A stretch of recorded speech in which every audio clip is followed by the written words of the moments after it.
Hey everybody, welcome back to another episode of Scarlet Cyanide's Sit and Sip. It's me, your favorite gal pal, Scarlet Cyanide, and like always, I am joined by my lovely co-host, Jordan. I'm also here. And our third lovely co-host. His name's Honey. He's going to join us. He's joining us for today. Probably a little bit. Yeah, well, today we are going to be reviewing episode 6 of All Stars 10, the Pink Bracket Elimination. Pink Bracket Elimination episode. And this was the Rusical episode, and not just a Rusical. The girls were co-starring with RuPaul in STARRBOOTY The Rebooty, an official extension of the STARRBOOTY franchise, RuPaul said. But before we get into the episode, don't forget to support the channel by liking the video and subscribing to the channel. If you want to join us every single week for a live watch along, you can go ahead and click that membership button below. And don't forget, we are also going to be reviewing the brand new show, King of Drag, and that's going to be a members only exclusive. All right, Jordan, it's that time. Let's grab a seat and take a sip and get into this episode.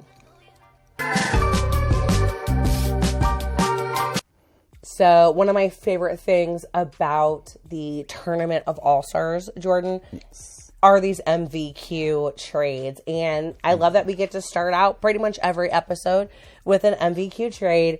And we have two of them in this episode. I love that because it's an elimination episode. That's right. I know. This is like the treat, right? Because there's no MVQ ceremony in the first episode, but in the third episode we get two. Very exciting. It's going to be great. And I mean, this group really makes it such like a wild card situation because we don't know if the girls are going to be voting off of strategy or voting off just their feelings and emotions or just voting off of alliances or, you know, which way the wind blew that day. We just never know with this group. So before the MVQ trade, of course, we have Jorgeous and Mistress now with 4.5 points each because they like won. They had double one. They had that double win. Exactly. Then we have Lydia with 3. Tina with 2, and then Kerri and Nicole Brooks are still sitting at a 0 right now, which is pretty crazy. But with the amount of points floating around this episode, if they could pull out a win and get an MVQ, they could still be in the running. So we start out right away with NPB giving her point to Kerri because she said she was interrupted before. She was tricked and deceived. She was tricked into giving the point that belonged to Kerri, so she's making it right. So now Kerri, we see honoring an alliance that we saw her form with Lydia. They did discuss exactly this. Mutual scratching in the back. And Kerri lives up to that promise. So Kerri gives her point to Lydia, which I think surprised Nicole a little bit. And I know Mistress was kind of trying to stir the pot, but Nicole was kind of playing it off cool. Like, it's fine. That was so funny. She goes, we're not playing, like, she's like, stop talking. We're not playing your game. And she was patting her like sweetie. She's like, no, we're not doing what you were doing. Honestly, Nicole surprised me in a lot of ways this episode. She was funny. She was energetic. I wish I could have seen this Nicole sooner. Yeah, I know. There was like something, I think, when she started doing the math and was maybe realizing like the pressure was kind of off. So she was being realistic that was not going to happen. Right. But I still really appreciate that even in that position, she really just swung for the fences. She did. I did really enjoy Nicole in this episode. I also really enjoyed that in Untucked, the girls kind of gave Nicole her flowers. They did. That was really sweet. It was really sweet. Yeah, everybody was kind of like geeking out to her in person. Like, oh my God, I can't believe that I'm on All Stars with Nicole. Yeah. Like, Tina not only gave her flowers, but Tina also gave Nicole her very first point. Her 1 point. And she's number 1. Another thing I loved. I'm number 1. Nicole's like, if this is my 1 point, I'm going to make this a thing. So that was really sweet. Now, the wild card in this MVQ, and the person that kind of could have done anything, was really Lydia. Lydia had kind of a couple of alliances going. She had a strong and firm alliance going with Kerri. Yeah. So, like, I was personally expecting Lydia to give her star to Kerri. I was too. I didn't really get the feeling that she wasn't going to honor it right back. Yeah, I know, like, Tina was really thinking that Lydia was going to give her the point. which actually kind of surprised me a little bit. She got really worked up about it, which was funny because she got worked up about alliances, and then she's like, what about our alliance?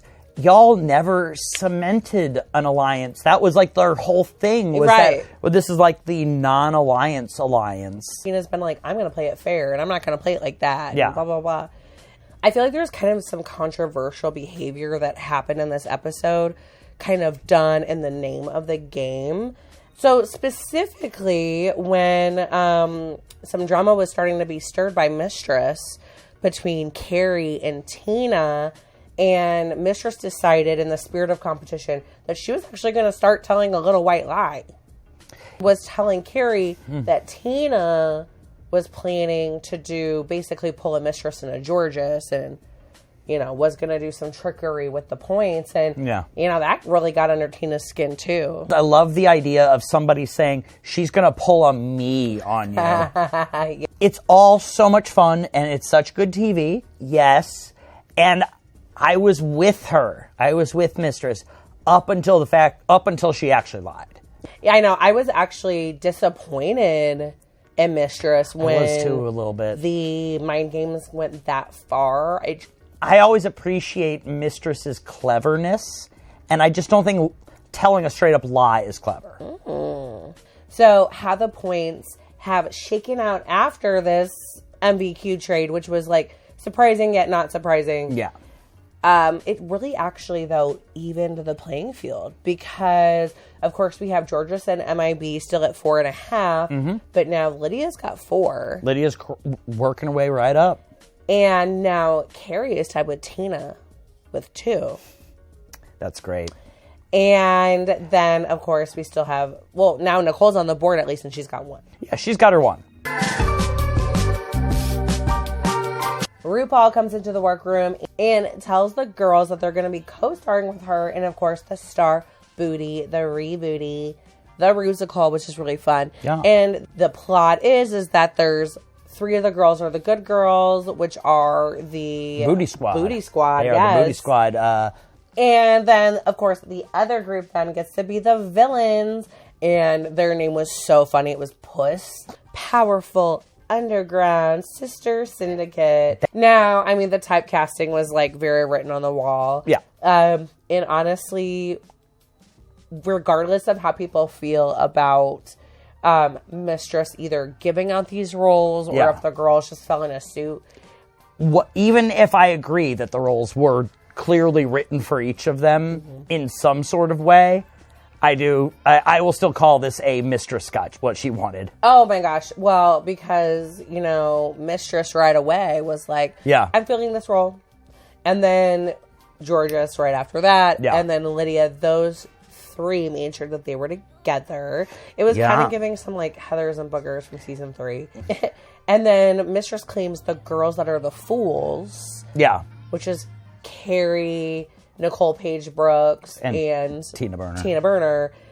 They were the good girls, so they were the Booty Squad. Yeah. Coffee, Tea, and Mimi. Kerri as Mimi, that needs to be like its own show. Absolutely, I agree. I even wrote in my notes, long before in the episode Ru actually said it, I wrote voice actor, ? For Kerri. Oh my gosh, for real. Because, I could see her as like a little Don Bluth mouse. For me, Kerri was fully robbed in this challenge. Robbed Kween. Now, one of the things that I'm really glad they brought up during the recording is they kind of recapped a few of the girls' track records from previous Rusical episodes. Yes, that was good. Because there were quite a bit of opportunities here for redemptions or getting a win that was maybe missed. Yeah. Now, I know that Mistress specifically was thinking I was robbed in the Wig Loose. In the Wig Loose episode, yeah. Yeah. So she was kind of oh, this could be my chance to get that win. Yeah. And then there's Tina Burner, who just completely, didn't she just stop lip syncing?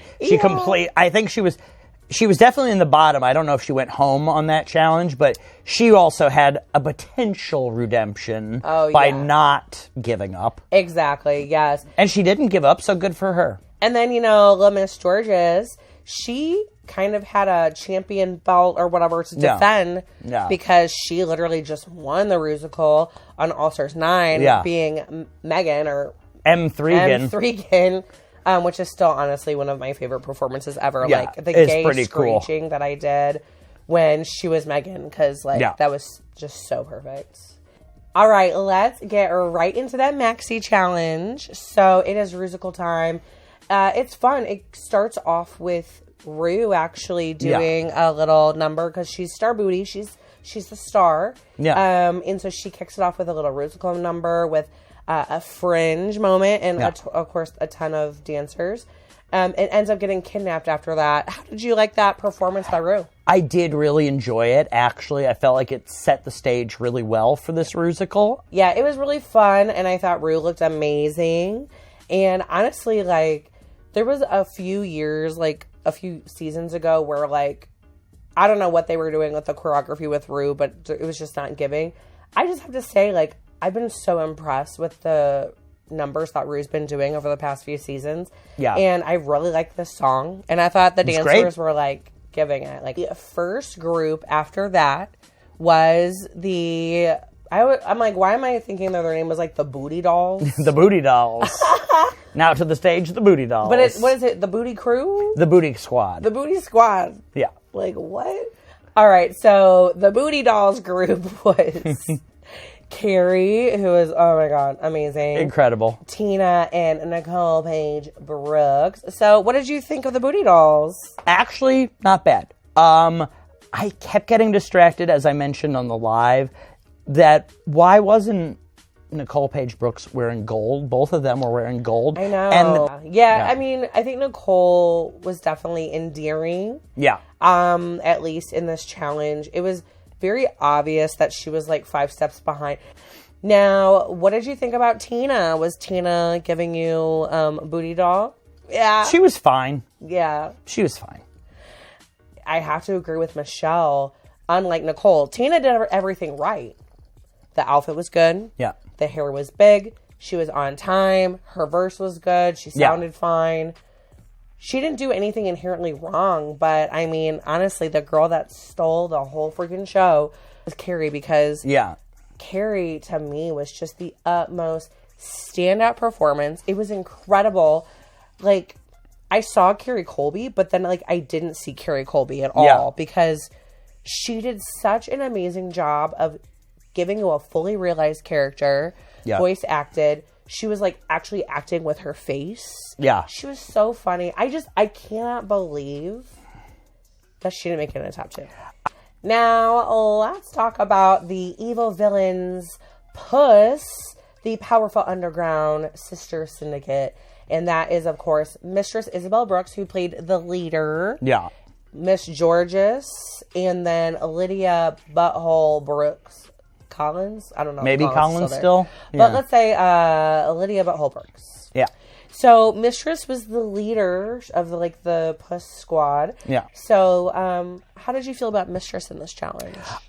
Well, first off, I adored her outfit. You like that fur fantasy? That fur fantasy with the big, like, not matching, but similar poof to her mohawk mullet.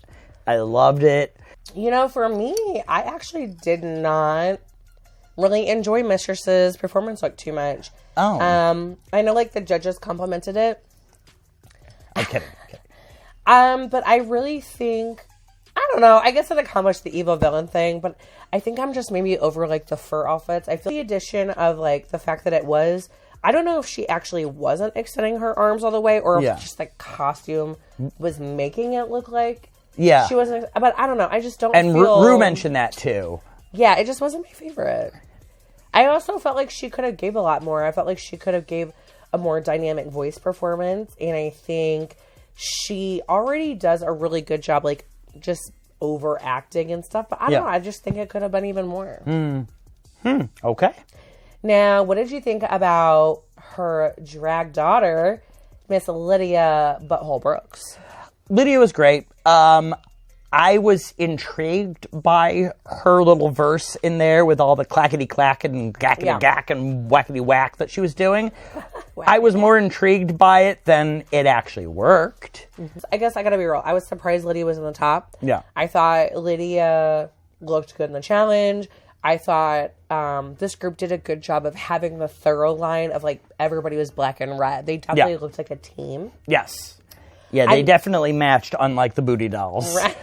I liked Lydia's verse, and I liked the clackety clack and the things. Yeah. And I did appreciate that she did the chair stunts and things like that.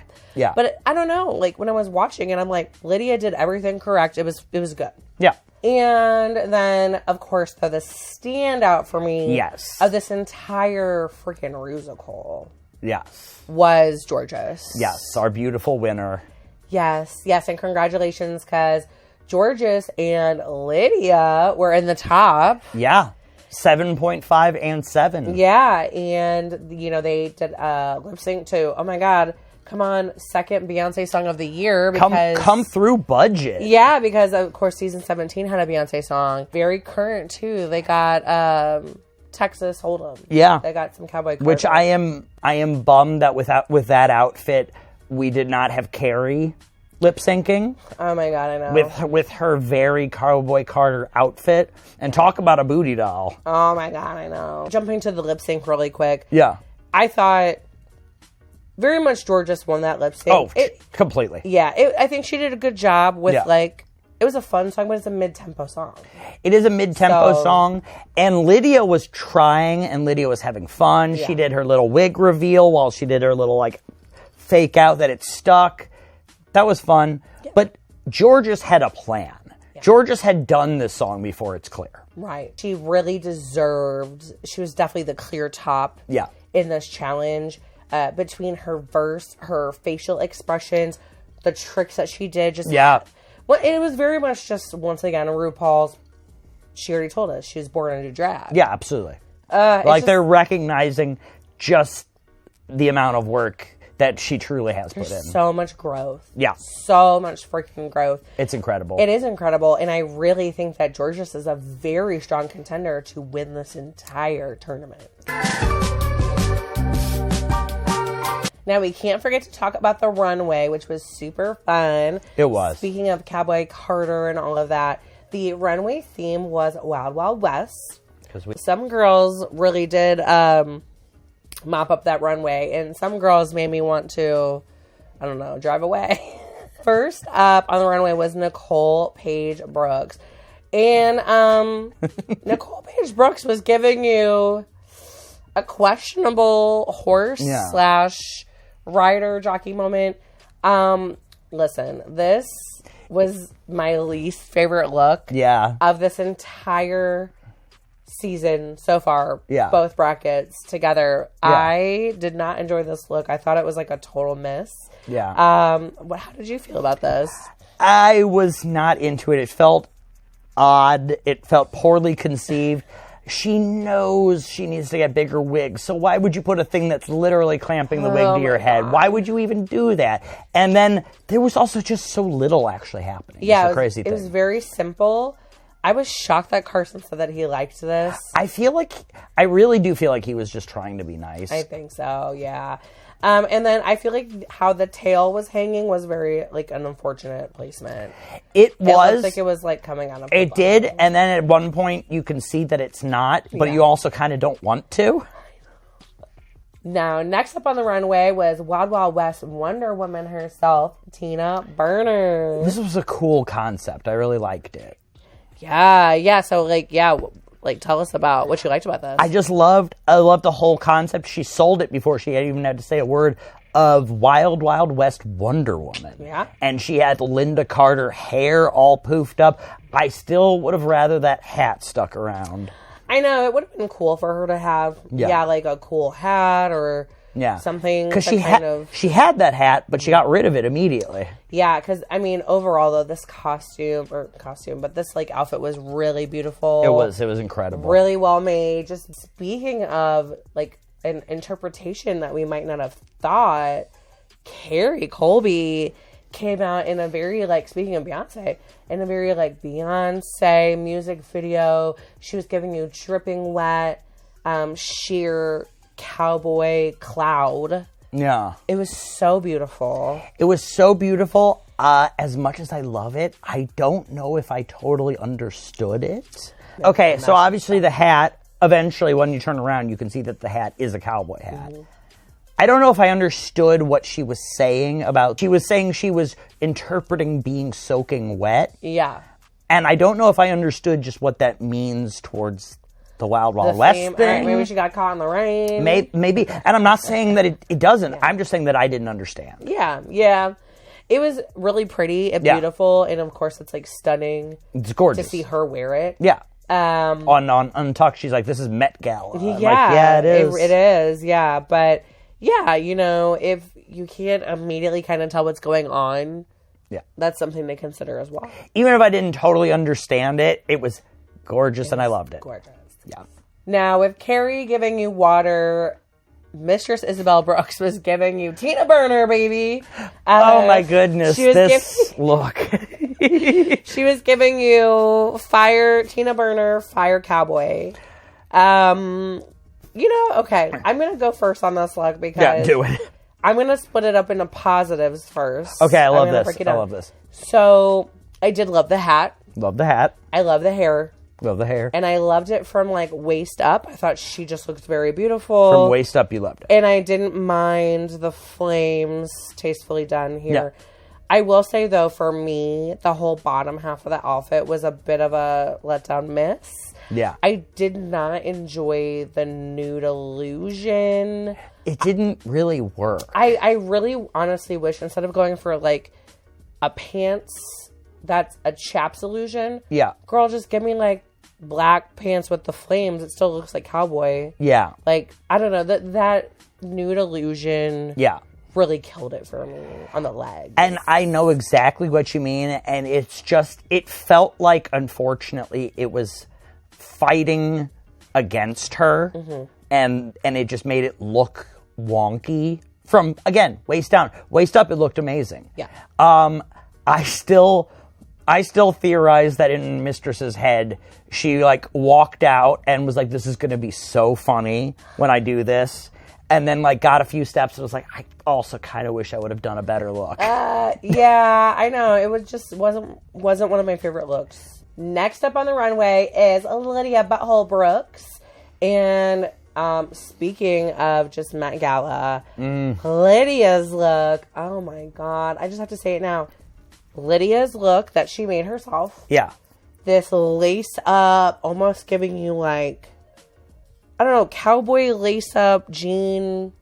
Pirate a little bit too. Yeah, I don't even know. But it magical was person. So good. I loved it. It was so clever. It was really clever. Yeah. It was very eye-catching. Obsessed with that hat.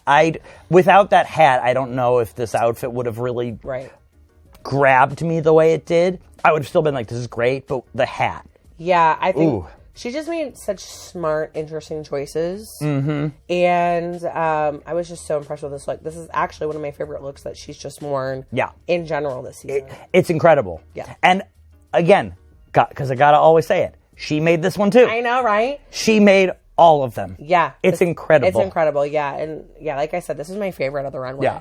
Now, certainly last but not least is Jorgeous, our winner this week. And she is giving you the best little whorehouse in Texas. Yeah, I love somebody else. I think it might have been Carson said Dallas cheerleader from the 1800s, which I could see that. It was gorgeous. It was beautiful. And I feel like somebody was trying to nitpick about the look, and then like immediately got quashed because it's just so good. Yeah, I think she did a really smart interpretation of a Wild Wild West character that perfectly fits her brand. Yeah. She clearly had a different interpretation than everybody else, and it helped her stand apart. And Jorgeous is literally like giving you perfection. Yeah, and that's why she won. That's why she's going on. Yes, and that's why she won.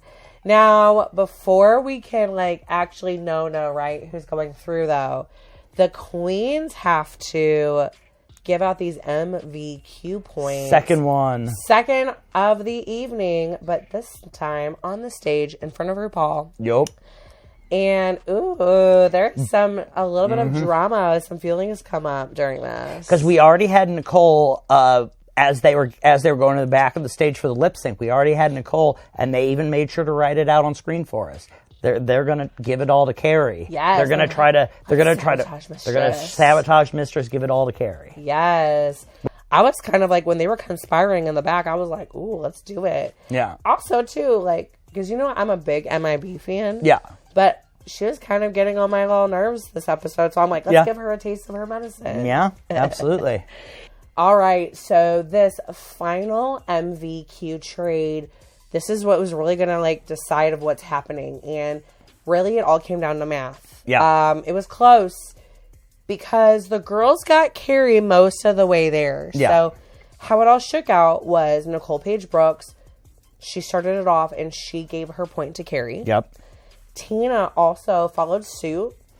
She knew that, the writing was on the wall. So, she's like, okay.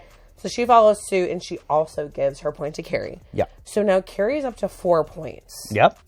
Now Kerri can't vote for yourself, though. Yep. Kerri can't vote for herself, and I think Kerri did a very smart thing, and she gave her point to Tina because, like, what is she going to do? Give it to Mistress and seal the deal for Mistress? I mean, I guess she could have given it to Nicole, but Nicole's good with the one. Yeah. Meme incoming. And then. Yeah. And then now, I don't know, it's kind of like funny that it's kind of like the ultimate ironic twist that Mistress's fate literally came down to Mistress's own vote. Yeah. Because if Mistress would have also given her point to Kerri, then that would have put Kerri above Mistress. Mm-hmm. And Mistress would have literally taken herself out of the top. Yeah, so she wasn't going to do that. No, Mistress was smart. Mistress wasn't going to give her point to anybody that it would actually affect her. So I was kind of like, is she going to give it to Nicole as a way to right that wrong from like the first episode? And especially because it would be 2 points, it wouldn't matter. Right. Exactly. Or do what she ultimately did, which was give her point to one of the other top girls. Either way, it cancels her point out. Yeah. So she decided to give it to her daughter, Lydia. Yeah. So how the final scoreboard works out is we have Jorgeous at a 7.5. 7.5. Which is that's like the highest that either of the other girls had, even in the first bracket, right? Yeah. So Jorgeous has like the highest score, which, by the way, you brought this up. Are the points going to continue, like once the girls all regroup? Or are these only for the bracket only part? For prelims? Or are they going to somehow come into play later? Yeah, but I mean, it's a lot to be said that Jorgeous, she's has that many, 7.5. That's a lot. That is a lot. And now right behind her is Lydia because of Mistress's point with 7. Yeah. And below then we have Mistress squeaking on by with 4.5 points. Yep. We have Kerri at 4. We knew that 0.5 was going to come into play. We knew it. We knew it the moment it happened. We're like, they're not going to do that if it's not going to come into play somehow. Exactly. Because otherwise RuPaul would have had to decide between Mistress and Kerri. Yep. And then, of course, we have Tina, 3, and then Nicole with 1. Now, Jordan, we can't close out the episode today without talking about our sips and our spits of the week. So who is your sip of the week? My sip of the week is going to go to Lydia. Nice. I was really into that look. It was so creative. Again, I'm always blown away that she makes everything she wears that we've seen so far. So, sip to Lydia. Sip. What about you? Who's your sip? My sip of the week is, I'm sorry, I have to give it to my robbed girl this week, Kerri.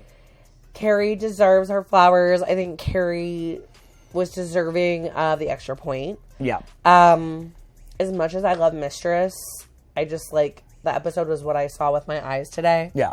And I was just really shocked that Kerri wasn't in the top. So. Absolutely. I love Lydia. I just sipped her, but I really thought it was going to be Jorgeous and Kerri. Yeah. All right, Jordan. Now, who is your spit of the week? My spit, Patooey. My spit is going to be Nicole Paige Brooks. Just that runway outfit. It weirded me out. It made me uncomfortable. If I'm just being real, it made me a little uncomfortable. But I also know I've spat her a bunch of times, so I want to also give her her flowers like the girls in Untuck. Oh yeah. And say I loved her in this episode. Her energy was so funny, so chaotic. I hope she continues on that trajectory. Who is your spit? I gotta spit Mistress. I have to spit Mistress this episode. And I'm gonna tell you why. Yes, she was on the top. Yes, she squeezed by. Yes, she gave us good TV. And I appreciate the good TV. And I want the good TV to continue. However, I think I just didn't like the whole, like, I'm just going to lie now. That wasn't like... Yeah. It was just a little too much, a little overboard. I don't know. I also just didn't think she did well in the challenge. And then I did not like her runway. So, fully spitting Mistress. Fully spitting Mistress. Pitui. Yes. Let's show the people what our at the end of the day is.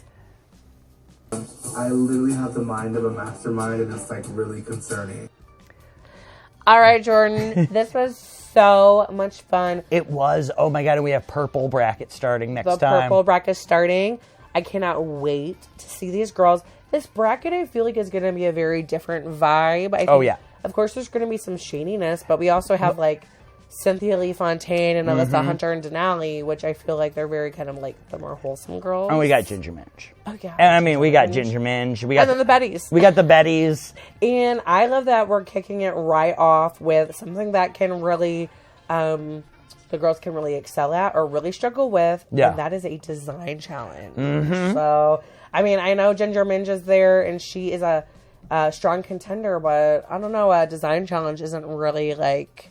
Is that not her thing? Forte. Not her thing as much? We're going to just have to see what shakes out. Okay, yeah. All right, Jordan. This was so much fun. I've had such a great time. I can't What wait. a good episode. What a good episode. I cannot wait till next week. It's going to be fun. All right, divas, take care of yourself. We will see you next Monday for a brand new Sit and Sip. Until next time. Bye.